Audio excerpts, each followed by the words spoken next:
नमस्कार। इन खबर में आपका स्वागत है। इंडी गठबंधन की आज वर्चुअल बैठक हुई। उस बैठक में बहुत सारी बातें हुई। मल्लिकार्जुन खड़गे जो कांग्रेस के अध्यक्ष हैं उनको चेयरपर्सन बना दिया गया, लेकिन नीतीश कुमार ने ऐसी खबर आई कि संयोजक बनने से इनकार कर दिया है। बैठक के तत्काल बाद ये खबर आई थी, लेकिन अब धीरे धीरे कहानी परत दर परत खुल करके सामने आ रही है। वो कुछ और ही बयां कर रही है। नीतीश कुमार के साथ खेल हो गया। ये खेल किसने किया? लालू प्रसाद यादव ने या उन्हीं के कभी रणनीतिकार रहे प्रशांत किशोर उर्फ पीके ने? इसी को जानने और समझने की कोशिश करेंगे। दरअसल नीतीश कुमार ने 23 जून को इस इंडी गठबंधन के लिए पहल की थी। पहली बैठक पटना में हुई थी और तब माना गया था कि नीतीश कुमार की इस पहल को हाथों हाथ लिया जाएगा, उन्हें संयोजक बना दिया जाएगा। उसके बाद बेंगलुरु, मुंबई और दिल्ली में बैठक हुई। नीतीश कुमार की ज़्यादा पूछ नहीं हुई। नीतीश कुमार एक काम और चाहते थे कि जातीय जनगणना उन्होंने कराई है, इसको जो है एजेंडे में शामिल किया जाए और पूरे देश में प्रचारित किया जाए। वो इसके पीछे निश्चित रूप से उनकी मंशा रही होगी कि असली खेल तो हमने किया है, लिहाजा इसका क्रेडिट दिया जाए। लेकिन ऐसा हो न सका और 4 बैठकों में तो उनको किसी ने पूछा ही नहीं। बाद में इन्होंने क्या किया कि जेडीयू के अध्यक्ष जो लल्लन सिंह हैं उनसे इस्तीफा ले लिया और खुद ही अध्यक्ष भी बन गए और मुख्यमंत्री भी बन गए और ये दबाव बनाया कि देखिए अब मैं जो चाहूँ वही फैसला होगा। बीच में हलचल तेज हुई। मल्लिकार्जुन खड़गे से लेकर के राहुल गांधी ने नीतीश कुमार से बात की और ऐसा लगा कि जैसे उन्हें संयोजक बनाने पर सहमति बन गई है। उद्धव ठाकरे से, अरविंद केजरीवाल से और तमाम नेताओं से बातचीत हुई। अब आज जब बैठक होनी थी तो सवेरे से कल से ही खबरें ये आने लगी थी कि नीतीश कुमार को संयोजक बनाने का ऐलान किया जा सकता है, लेकिन ऐसा हुआ नहीं। बताया ये जा रहा है कि प्रस्ताव रखा गया नीतीश कुमार को संयोजक बनाने का। उस पर सीताराम येचुरी ने संभवतः यह प्रस्ताव रखा मीटिंग के अंदर। उस पर राहुल गांधी ने कहा कि ममता बनर्जी नीतीश के नाम पर तैयार नहीं है। अब नीतीश के सामने कोई चारा नहीं था, लिहाजा उन्होंने कह दिया कि उन्हें संयोजक नहीं बनना है। अब देखिए यहीं पे दोनों खेल सामने आ रहा है। ये बात किसने कही कि ममता बनर्जी उनके नाम पे तैयार नहीं है? राहुल गांधी ने। गांधी परिवार किसके नज़दीक है? लालू प्रसाद यादव के नज़दीक है। लालू प्रसाद यादव आज से नहीं सालों साल से जब सोनिया गांधी को लेकर विरोध हुआ था तब वो डट करके सामने खड़े हो गए थे। जब उनको पीएम बनाए जाने की बात चली थी तो उनके गांधी परिवार से बहुत अच्छे रिश्ते माने जाते हैं। तो एक कहानी ये चल रही है कि लालू प्रसाद ने उनके साथ, नीतीश के साथ खेल कर दिया और इसी को लेकर के बिहार के पूर्व मुख्यमंत्री, हम के वरिष्ठ नेता जीतन राम मांझी ने ट्वीट किया है कि किसी को राजा बनाने का सपना दिखा करके सेनापति बनाएंगे तो उसको बुरा नहीं लगेगा। लालू यादव पे भी उन्होंने तंज कसा है। वो उन्होंने जो पोस्ट किया है वो भी आप देखेंगे। तो एक इशारा जा रहा है लालू प्रसाद यादव की तरफ।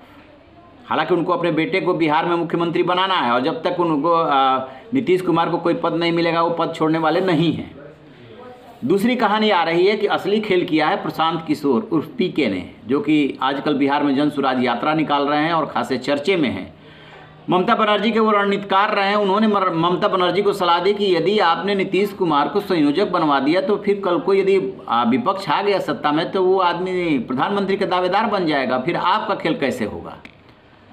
तो इसीलिए ममता बनर्जी ने पिछली बैठक में सोची समझी रणनीति के तहत मल्लिकार्जुन खड़गे का नाम पीएम के लिए प्रस्तावित कर दिया था। तो दूसरी थ्योरी ये आ रही है कि कभी नीतीश कुमार के रणनीतिकार रहे, आजकल तो अनबन ही है। बीच में बातचीत इनमें होती रहती है लेकिन अनबन ही है। प्रशांत किशोर ने खेल कर दिया है और प्रशांत किशोर जब भी मौका मिलता है, लालू प्रसाद यादव हो, तेजस्वी यादव हो या नीतीश कुमार हो, उनकी धुलाई करने से वो नहीं चूकते हैं। जो उनके मन में आता है वो बोलते हैं। ये भी बोलने से नहीं चूकते हैं कि आपको 42-43 विधायक हैं और चले हैं आप प्रधानमंत्री बनने के लिए। 16 जो सांसद आपके बने थे 2019 के चुनाव में, वो आपकी बदौलत नहीं बने थे, तब आपके साथ बीजेपी थी। खैर, तो ये दो कहानी तो हो गई पैरेलल। अब सवाल ये है कि नीतीश कुमार क्या करेंगे? क्या नीतीश कुमार लालू प्रसाद यादव और उनके परिवार से नाराज़ हैं? तो इसकी बानगी आज देखने को मिली। पटना में गांधी मैदान में आज लगभग 1 लाख युवाओं को नियुक्ति पत्र बांटा गया है और जो होर्डिंग्स लगी उसमें तेजस्वी यादव का नाम गायब। चंद्रशेखर तो है ही नहीं। तेजस्वी यादव के जो तस्वीर है वो उसमें नहीं थी, अकेले नीतीश कुमार दिखाई दे रहे हैं। इसको लेकर के जब सवाल पूछा गया तो राजद के पास कोई स्पष्ट जवाब नहीं है कि आखिरकार नीतीश ने ऐसा क्यों किया। जब Tejashwi Yadav deputy chief minister हैं, तो उस होर्डिंग्स में तो उनकी भी तस्वीर लग सकती थी, लेकिन नीतीश कुमार ने ऐसा नहीं किया। इसके अलावा मतभेद के कारण जो है जाति जनगणना को भी एजेंडे में शामिल नहीं किया गया, तो ये भी नीतीश कुमार को अच्छा नहीं लगा है।